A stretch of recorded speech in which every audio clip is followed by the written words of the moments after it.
basic assisted PNF stretching techniques on the adductors of the hip. To perform these, I'm going to show you two different variations. One of them is going to be a simple contract-relax. The second is going to be a contract-relax agonist contraction. When performing contract-relax, what we're going to do is take the client into abduction. By taking them into abduction, we're going to stretch the adductors. Once they can't go any farther, they are going to press into your hip. So push into my hip.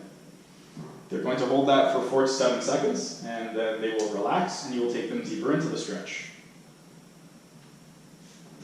Once they can't go any farther, another variation of this would be contract-relax agonist contraction. So they will push into the hip,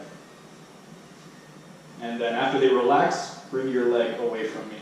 So they are going to assist you in the movement. The adductors, when we're performing this stretch, we're going to be focusing on the adductor brevis longus magnus.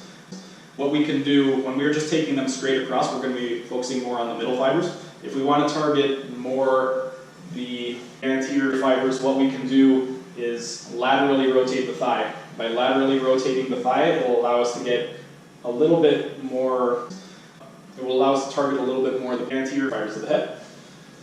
So that's one other variation. So the first one is just with the leg straight out. The second is going to be the foot pointing outward.